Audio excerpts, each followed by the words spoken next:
Hi everyone, my name is John Naselli. I'm an immigration attorney in New York City. My number is 212-227-8020.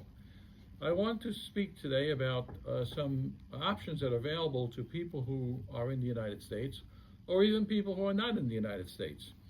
If you want to become legalized, you can do it through work.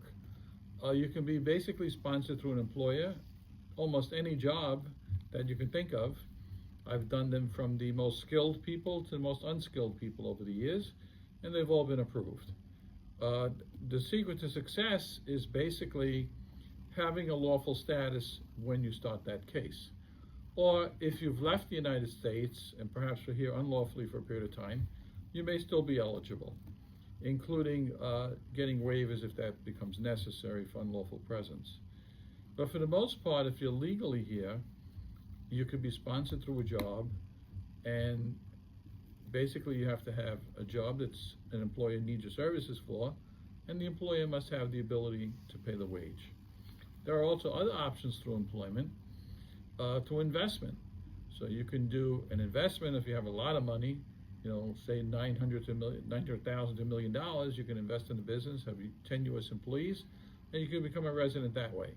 That process now is taking about 3 to 4 years roughly. There's also temporary visas based on investment. You have an E-visa, which is an E2 visa. Say you want to buy a restaurant, or you want to buy a hardware store, you want to buy a travel agency. Depending on what the normal sales are for that type of business will determine the amount of the investment. So let's say you're going to buy a franchise. You want to buy a McDonald's. Okay, whatever McDonald's charges, that would be the normal amount of investment for that case. And there's also what you call an E1 visa that applies to certain countries. And an E1 visa is what you call a treaty trader visa.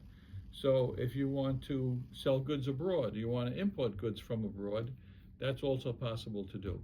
There are many, many options. So if you're interested, give us a call, because we do a lot of employment-based immigration, which many lawyers do not do. And we would be happy to help assess your situation. And if it's possible, you'll become hopefully a permanent resident, or at least be legally allowed to work here on a temporary visa. So I hope to talk to you soon. Thank you.